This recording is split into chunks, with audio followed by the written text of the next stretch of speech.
Welcome to Everything Co-op, bringing you information on how cooperatives can help improve your quality of life.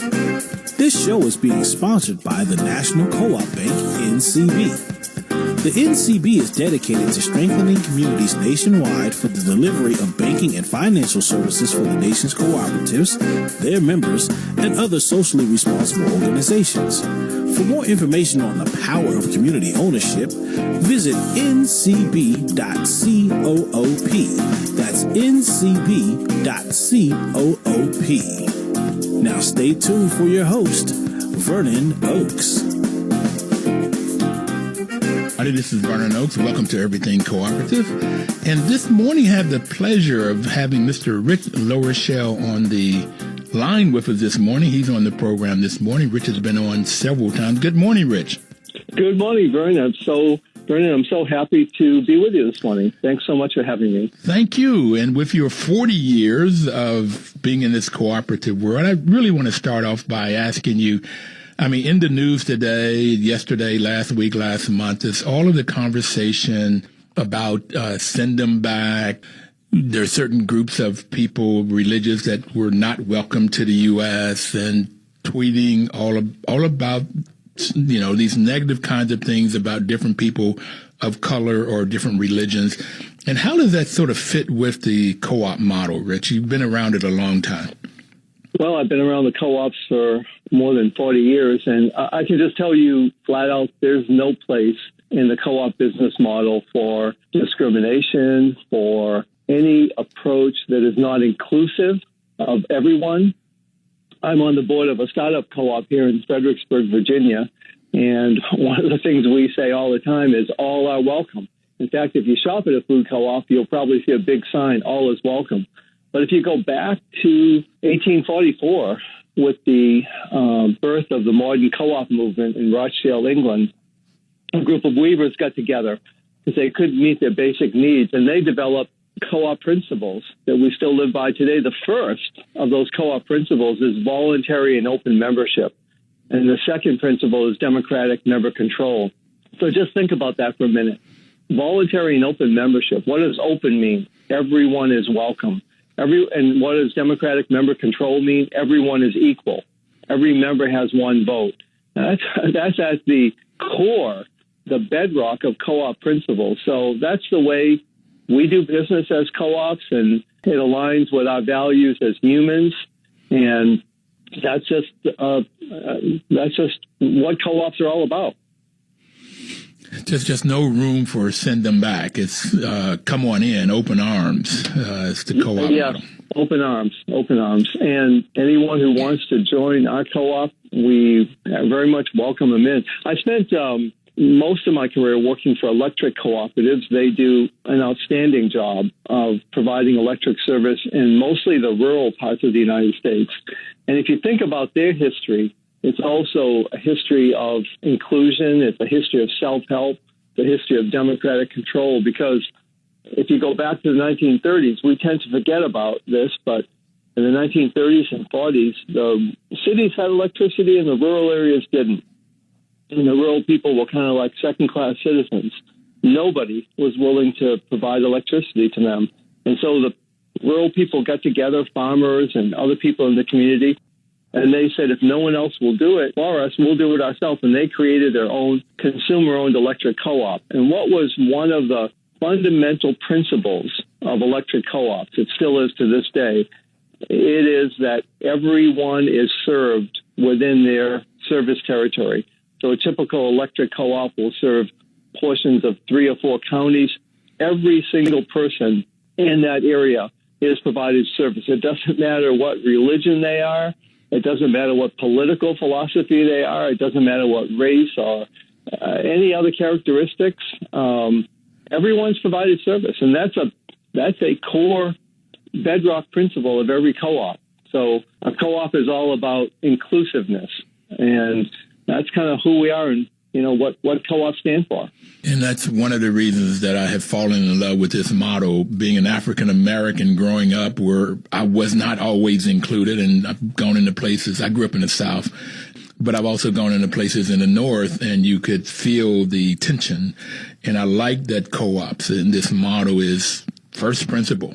Everybody is included.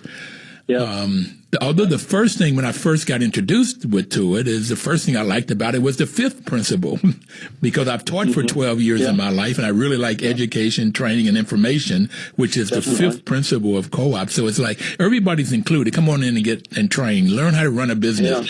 And they tell me in the beginning in the 1844s, it was also teaching basic reading and math. It was all of the subject matters of here's what, if you learn, then you can better able to cast a good vote because you'll have the information you need to make a wise choice. So it fits. It's so true. And with co-ops, these aren't just empty words. You know, we live these values. And again, referencing my little startup co-op here in Fredericksburg, the Fredericksburg Food Co-op, we will open our first grocery store co-op next year in 2020 after about 4 years of organizing and building our membership. But during these 4 years, we've done a tremendous amount of education and training around the link between food and health, around best environmental practices, around cooperative principles, and who really are the owners of these co-ops, and how can we make sure that everyone is welcome, everyone. You know, how do we include everyone?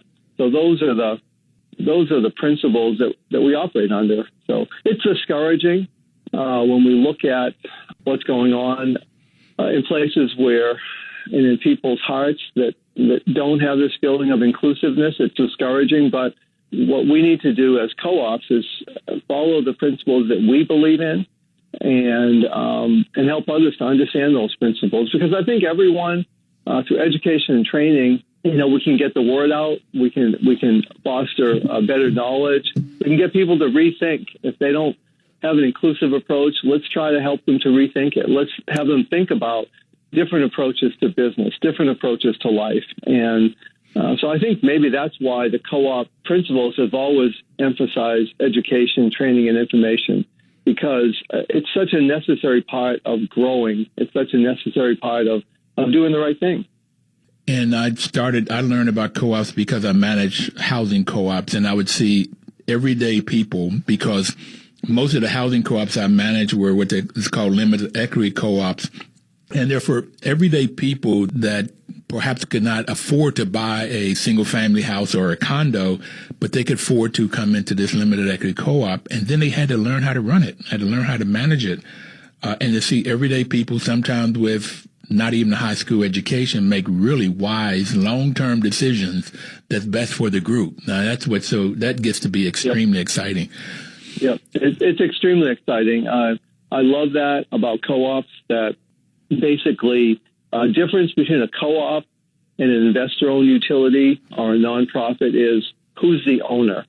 So you can have a nonprofit approach that oftentimes they do a lot of great work, but it's usually controlled by a small group of people. And you can have an investor-owned model where it's controlled by the people that got the money to put up the capital. And the co-op is fundamentally different from those. In a co-op, the owners are the members. So in a housing co-op, the owners are the people who live there. It's not like you're not doing something for someone else, like you're providing a housing for someone else. No, those people own it. They control it. They make the decisions. And when people do that, they make great decisions. It's really, I get excited even talking about it. When you watch people toy with tough decisions, should we put on a new roof or should we patch it? Tough decision. It costs $100,000. Okay. And really struggling with that and getting all kinds of data and going back and forth and then making a wise decision. It's really, really interesting to watch it happen where, again, everyday people, not highly educated necessarily, most of the time are not.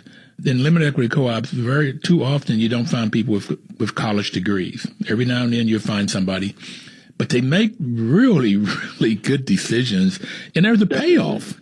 And that's the third principle. You have to pay something to get into the food co-op.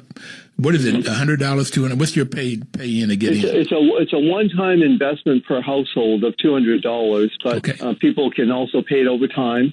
They can do $10 a month for 20 months. I like to tell people that are thinking about joining, if $10 a month for 20 months is too much, tell us how you'd like to, make the investment. And because it's really an investment, it's not really a fee. It's not it's not a charge. It's an investment. And if they decide to leave the co-op, they can get the $200 back. So, again, you do have to pay something to come in. This is true. And that is another, as you said, that's principle number 3, member economic participation. But you get something back. That's the yes, other. You do. Not only do you get your $200 back, when and if there's a profit or surplus, however you call it, that can be distributed back to the members. I've heard 3 things that normally is done. Some goes to the members, some goes to the community, and some is stayed in to help grow the business. But the members decide that, how much goes to work. Yeah. Okay, and that's, again, what I like about it. So there is a payoff for joining this co-op, doing business in this co-op, helping to start this co-op. There is a really payoff. There's some money you have to put in, some time. Most of it is time and sweat equity, and you learn. So you yes. Go ahead. Tell us. No, that's exactly right. And the other thing is so in the case of our food co-op, which is typical of most of the 325 food co-ops across the country, so they make a one-time investment, but then, as you pointed out, when the store makes a profit, it's allocated back to the members based on how much shopping they do. Number 2, there are certain member-only discounts. It's very usual for co-ops to have member appreciation days where they come in to buy their groceries, and maybe 1 or 2 days a month they can get a 10% discount, or sometimes more. And then the third benefit is that if they're a member owner, they have a say, so they can run for the board, and they also elect the board. So those are kind of the three tangible benefits. So there's definitely a payback. And the other thing about a co-op is, it's locally controlled. So let's say around this country, we have a lot of food deserts, meaning that a big chain grocery store is not willing to put their money into a certain community because they don't think they can make a profit. Well, that was the reasons the farmers and the rural did not have electricity in the 30s and 40s. Because the big folks didn't do it. That's exactly right. And so, Rich, I want to stop you a minute. I'm sorry, but we're going to have to take our first break, and I want to come back and talk more about this. You can start right where you started. But we started off by talking about what's happening in the news today with all of the hate and racism and stuff, and that's just no place in co-ops.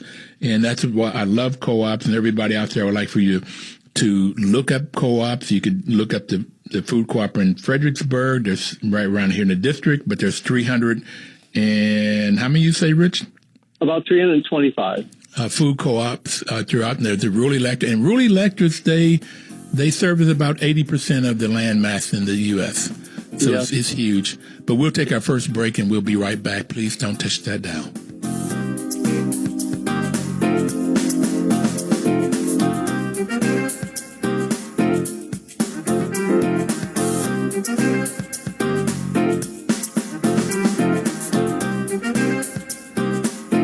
Washington, D.C.'s News Talk, 1450 AM WOS and 95.9 FM. Welcome back, everybody. This is Vernon Oaks, and the program is Everything Cooperative, and we have Mr. Rich Larochelle on the line with us this morning, and we're talking about co-ops and what makes them great and why I get so excited. And Rich has spent his whole adult life, at least 40 plus years in this world. And so we've talked about housing co-ops, food co-ops, and rural electric co-ops so far. And there's another, and those are all consumer co-ops. Consumer meaning that the consumer, the people that uses the products or services, own and control the business. And another example of that consumer co-ops is credit unions. So those are 4 types of consumer co-ops, and we'll talk about the other 3 types as we go on. But owning and controlling, and autonomy and independence is the fourth principle. We talked about the first principle, everybody's included. The second principle is democratic control, one member, one vote. Third principle is member economic participation. You put something up in to play, and you can get something back when there's a profit. And there's a lot of things you get back. And the fourth principle is autonomy and independence. Co-op has to have control, even from governments and from, if a bank loans them money, they have to do it in such a way that the co-op members still have control and run that business. And that's what you were beginning to talk about, Rich, before we took break, was this sort of control piece. Yeah, well, the control piece is really key, and it's a differentiator between co-ops and other kinds of businesses.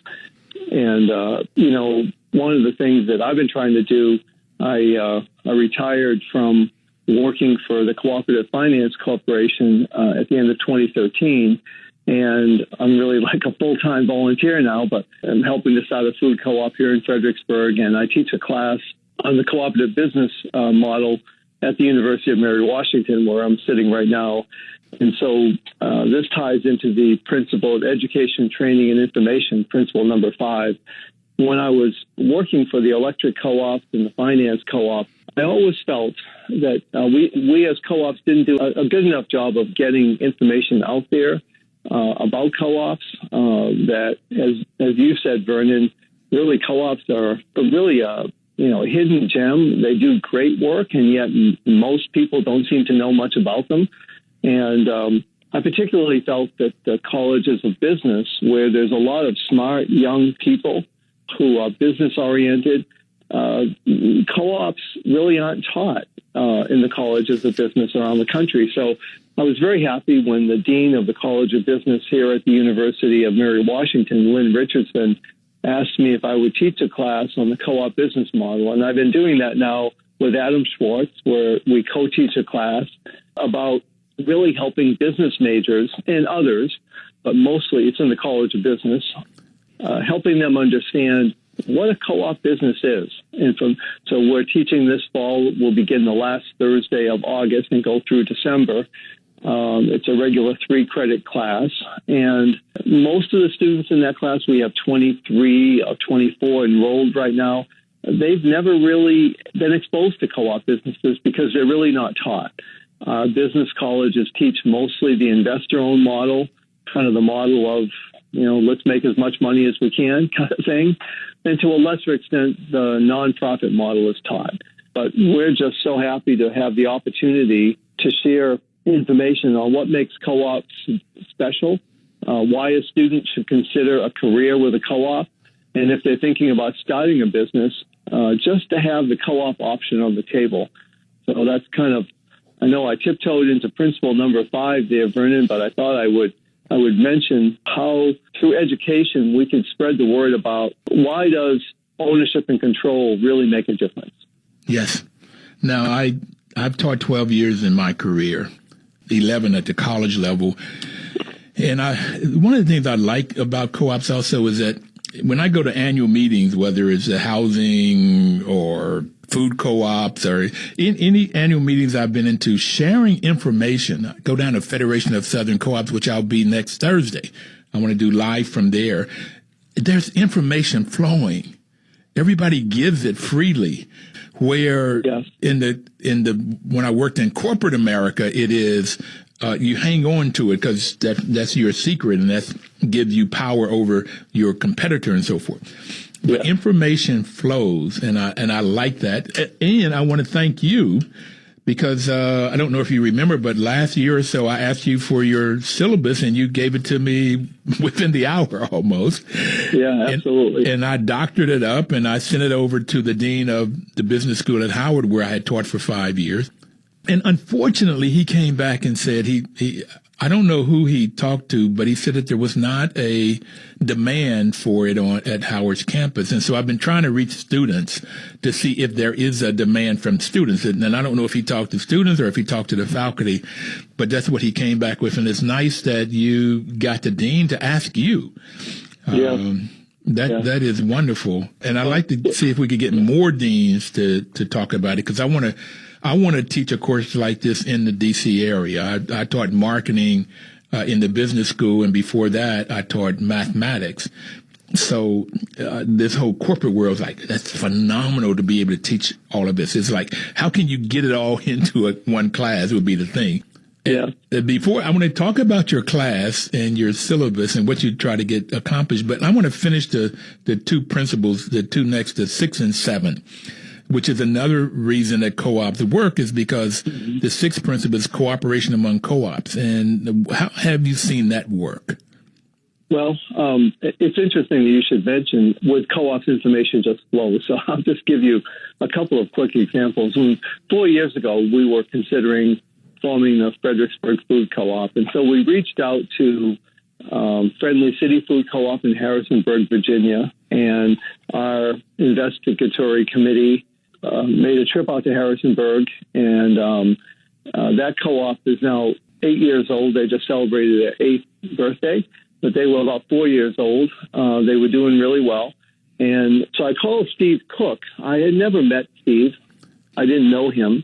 Introduced myself, and he said, well, goodness, come on out. Love to see you and love to share information. So they hosted us. We had a nice lunch out there. They showed us all of their facilities, and we had a good discussion about what we were thinking about doing, about what they were doing. They opened up their books and showed us all their information. Wait a minute, they opened up their books? They showed you money? Oh yeah. And then we came back home. We had another meeting, and we decided we were going to go forward and incorporate.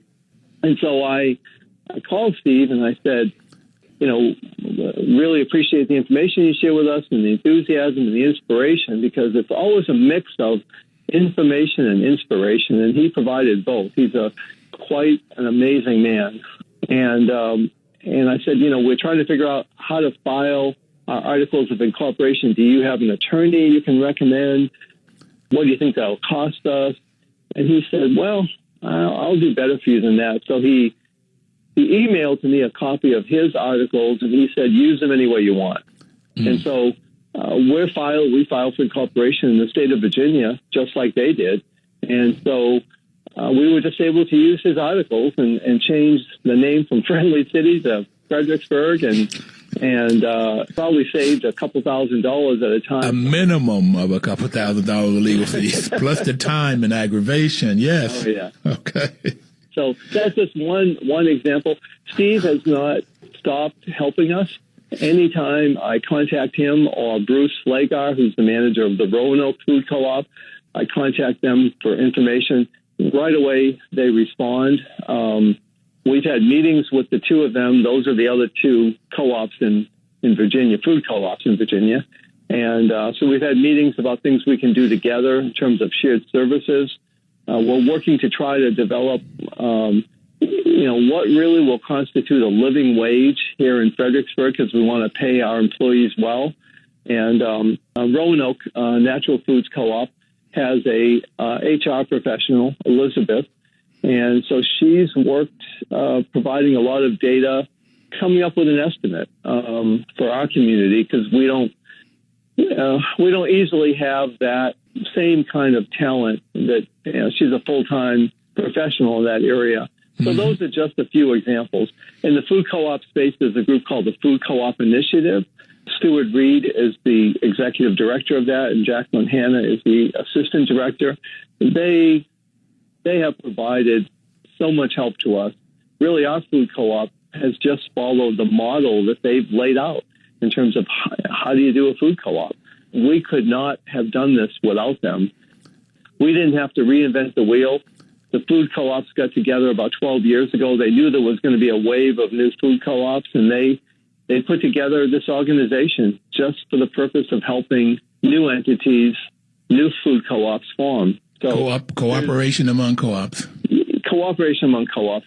It touches your heart, and it's done from the standpoint of believing in the mission. I'll give you one other little example. I could go on all day about this. Wait, Rich, save that to after the break, and we'll come back. And I also want to talk about after the break the up and coming conference. Great. So save that other example, and we'll be right back. Everybody out there, please don't touch the dial.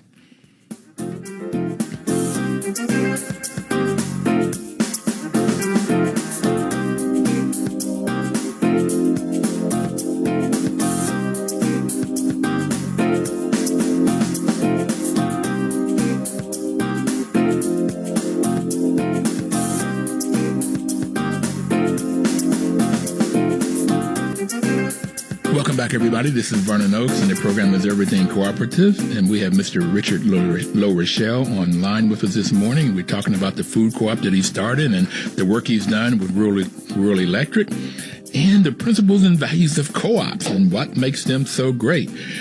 National Cooperative Bank sponsors this program just to give you information about co-ops, the stuff that we're talking about today.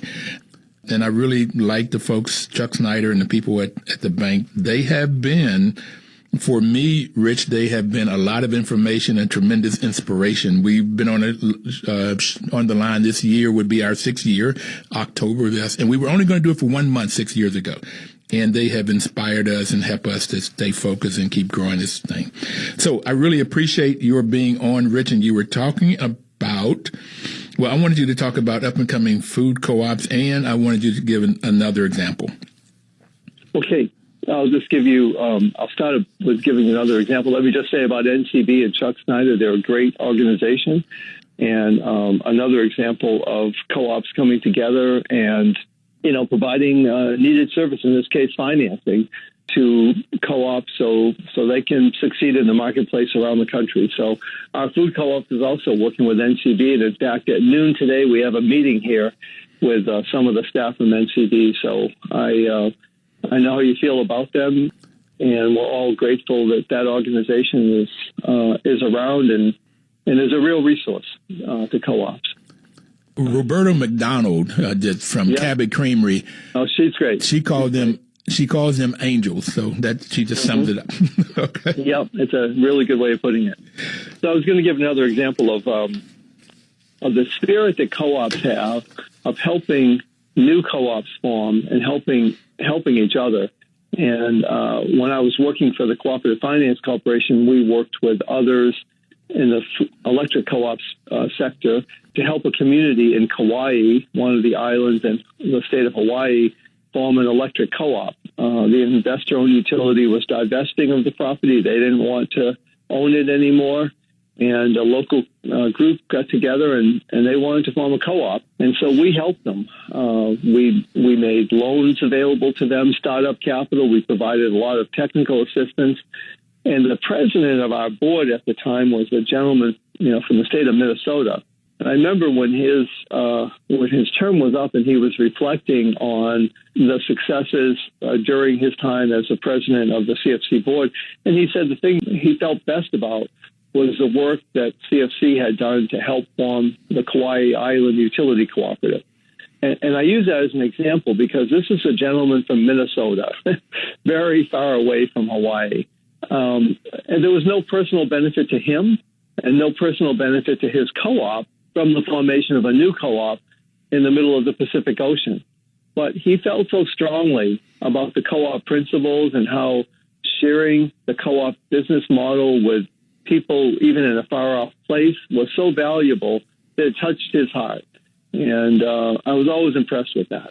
Let me just add something here before we move on. Martin Lowry, who you know well, was on his show, and he gave the story of how these big burly guys that worked in co-ops, and they would go to countries in Latin America, Africa, to put down the poles and string the wires to help create a cooperative, an electric cooperative. He said when they came back, they were strong and burly and tall and they would come to tear eyes when they talk about when the light flicked on and now kids can study at night.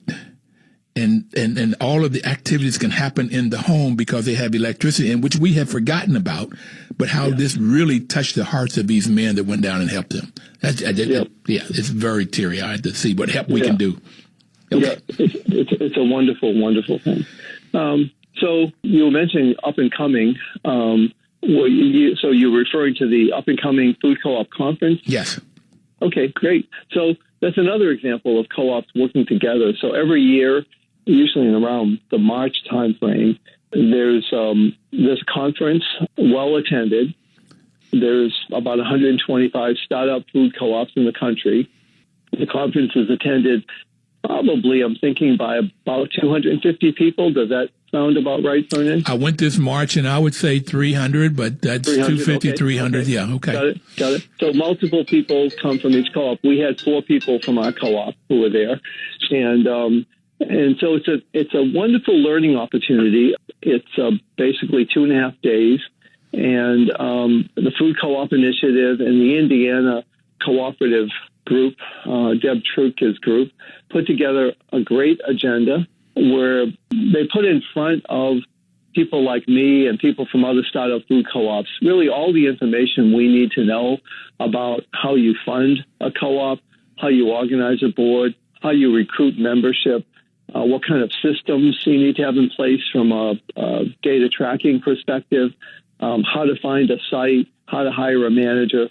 All of these kinds of informational things they put in front of us, the best experts in the field, and then also they put in front of us real people like us who are doing the work, who share their successes and failures.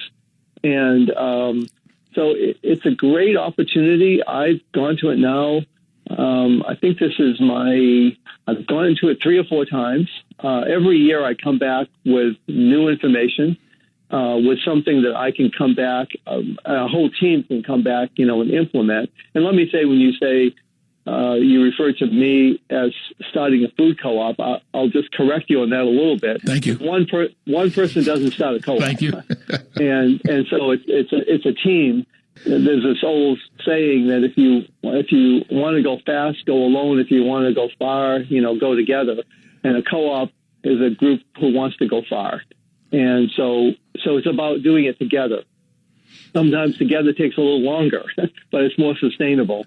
And so as a team, so we have 1,185 members here in Fredericksburg. We have a 9-member board. We have, probably 100 people who serve as volunteers, maybe more than that. And, by being open to everyone's ideas and sharing ideas and having a common goal, we do a lot better than just one person doing it or 2 people doing it. There's so much we can get from working together. We build a sense of community, but we also surface the best ideas. And so at this conference, this is an example of education and training. It's an example of cooperation among cooperatives. It's an example of people like the Food Co-op Initiative and the Indiana Statewide and Colluminate and NCG and so many other groups, sort of helping the whole community to grow, to prosper, to succeed. Because starting a new co-op, like starting any new business, is not easy. But we have a tremendous value that we have each other, and we can learn from each other. And so that conference is a wonderful learning opportunity. So I would encourage any of your listeners who are thinking about starting a food co-op. And I know that there's been some discussions in the district about that, which I applaud. And but attending that conference it's an eye-opener from an informational perspective, and it's also extremely inspirational to see what other people are doing, and then the networking. So I keep in touch with people I met at that conference 3 or 4 years ago, and we share information together. Just another example of how co-ops support each other. And the 7th principle, after cooperation among co-ops, is concern for community. And you've already mentioned that a couple of times. And I mentioned it when I said it's part of the money in a lot of co-ops is used for community projects to put into something else other than food co-ops, but whatever the issue might be for that particular community they're in. So what's been your experience with the 7th principle? Co-ops, definitely take that very seriously. So I was looking at some data that in the case of food co-ops, they donate back to the community tremendously more than other grocery stores do. Just sticking on the food co-ops for one moment, and food co-ops are not unique in this.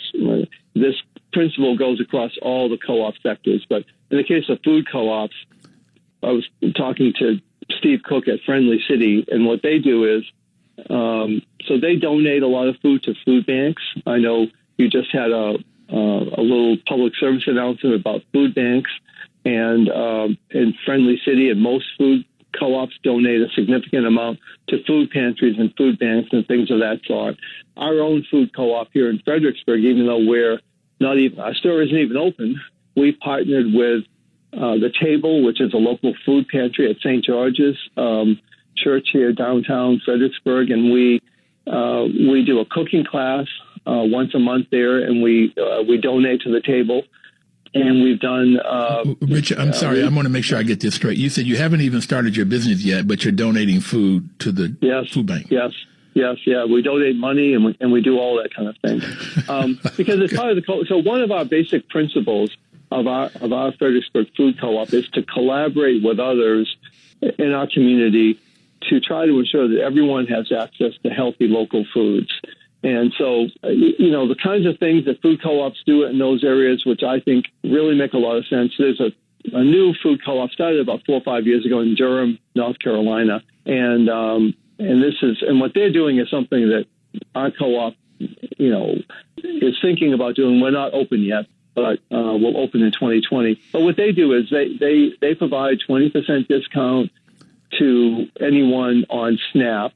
And so across the board, they can buy any groceries they want, and they get 20% off. They also do a $3 a meal $3 Wednesday, I think it is. So I think it's every Wednesday night, or maybe it's Thursday, I don't know, but one night a week, they do a great healthy meal for $3. So again, it's this idea that we started out with about being inclusive. Let's try to get everyone in the community to be part of this co-op. Let's make it easy. Let's facilitate it. Let's welcome everyone. Let's make the numbers work for them from a cost perspective. Whoever in our community has a need, let's do our best to try to meet it. Now, we can't do everything, but we can. That's why in our policies, we say we are committed to collaborating with others. Like we can bring something to the table. Others can bring something else to the table. Let's work together because we all want to try to solve these problems.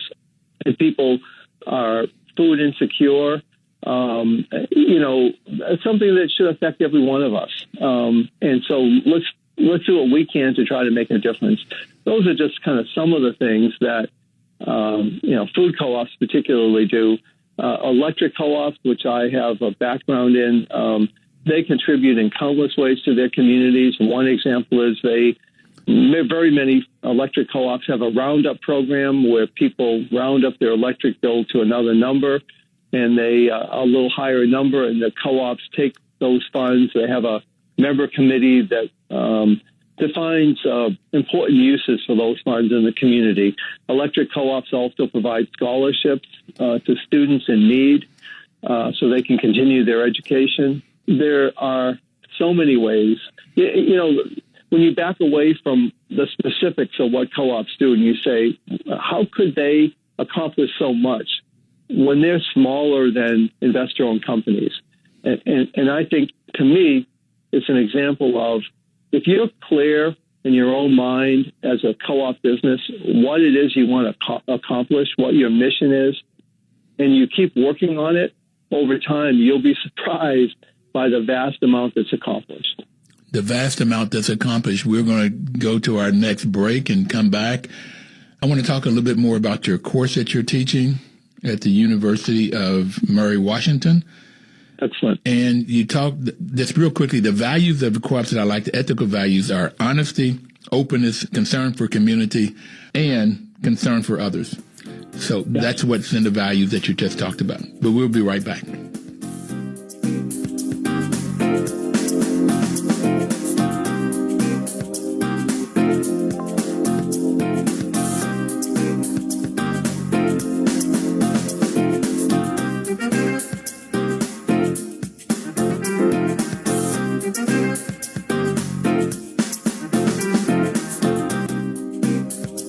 Information is power. Well, on that first month that we were here, one of our guests says it's not information that's power. Information is stored power, just like gasoline is stored power. It's when you put action to the information. That's where you get the power. When you put action to the gasoline, that's where you get the power. So the National Co-op Bank is sponsoring this program to give you the information with the hope that you will get into action, to start your own co-op, to go and find a co-op like the Fredericksburg Food Co-op that's going to open up next year and shop at that co-op, become a member of that co-op, help to run the co-op, get your voice to be heard, and to help the community. Rich, I used to ask this question last. Do you like what you're doing? I want to ask it right now. Oh, yes, I do. Yes, I do. I'm really a full-time volunteer. I was blessed to be able to work for co-ops for 40 years. And so after 40 years, I decided to retire and just have a time in my life when I give back to the community in other ways. And but I keep gravitating to co-ops because co-ops are a wonderful way of giving back to the community. So I've been enjoying this time in life. I got it, and I knew that was going to be your answer. So let's talk about this class now in this last segment. Mm-hmm. Maybe we can talk. What are you trying to accomplish in the class? Well, fundamentally, what I'm hoping is that students in the class will really have there'll be two outcomes. One will be that they will have a good, solid understanding of what a co-op is and how a co-op is similar to and different from other kinds of businesses. And then secondly, that they will be empowered to think creatively. So when and if they decide to start a business, that one of the options that they think about is forming a co-op. Those are really my two objectives. Okay. I like this. I like both of them, but I really like the second one a lot, of being able to think, to be empowered to create a business and maybe even look at a cooperative business. Yep. Okay. Yep. So we organize a class around that, and I don't want to interrupt you if you were going to ask a question, so let me pause here. No, I was going to ask you that let's just maybe go through the syllabus. I see week 2, you're talking about food co-ops. Yep. As a key to consumer co-op, which we've talked about here. Yep. Yep. And you bring guests in. You have a guest for that show? Yeah, we do. We do. So what we're trying to do is, if we step back and look at the class, so we're trying to put in front of them,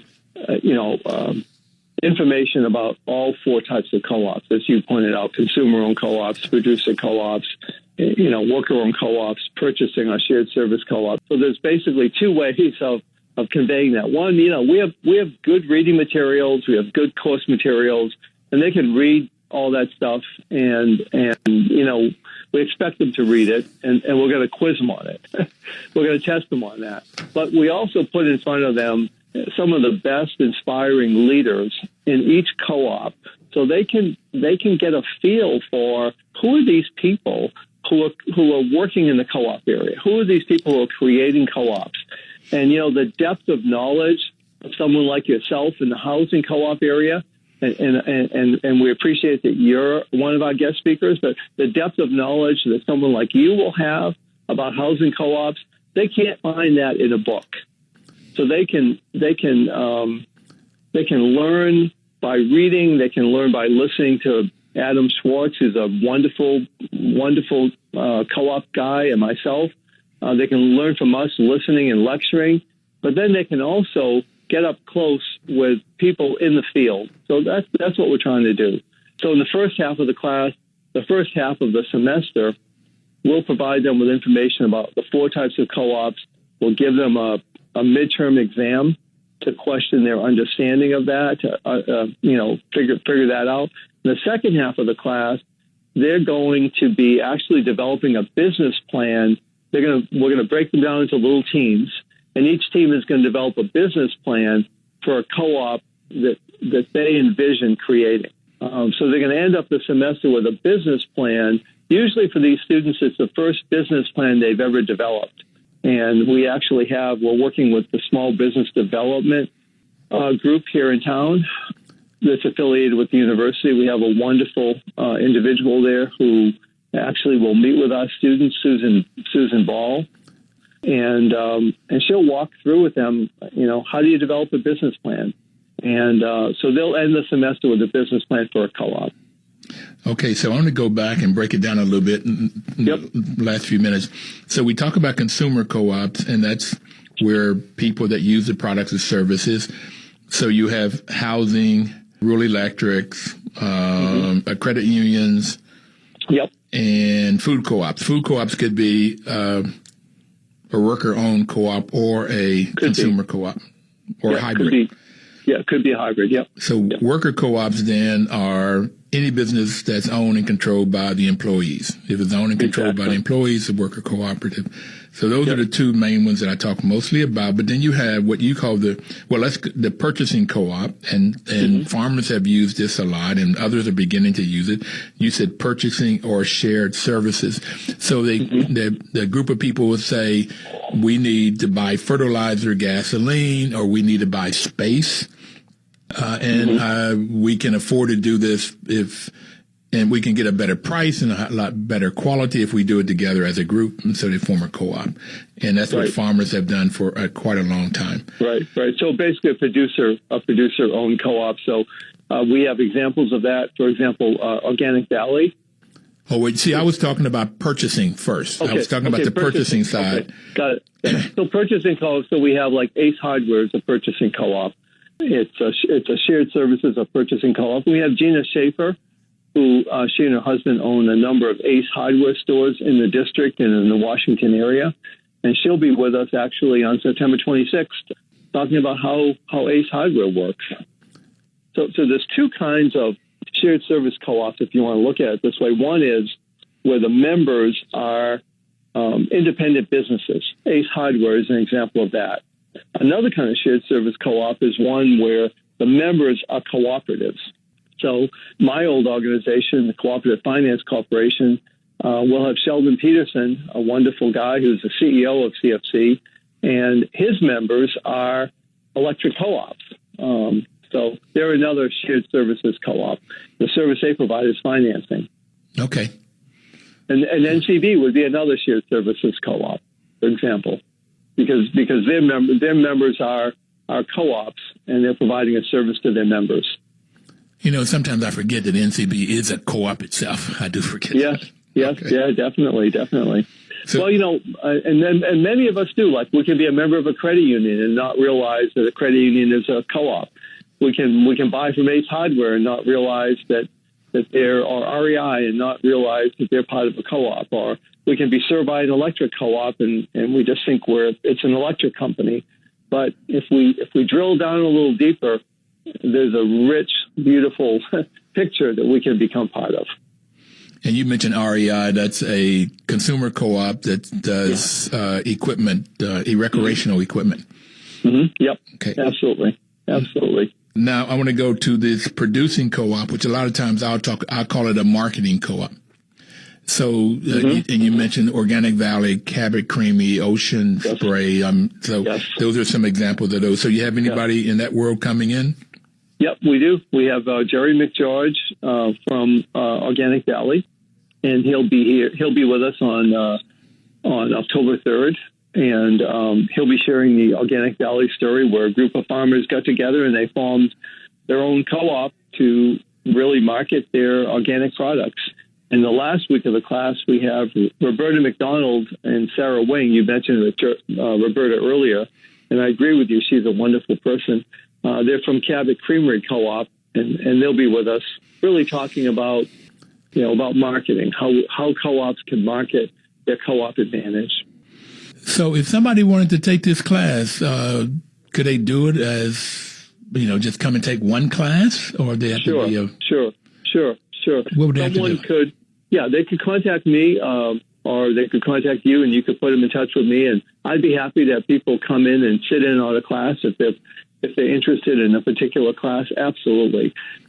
If someone wants to enroll in the class, they need to go through the university, and there's ways of doing that. And I would be receptive to, allowing someone to register. The University of Mary Washington in Fredericksburg. Yep, absolutely. Rich, we're almost out of time. What's your last thought?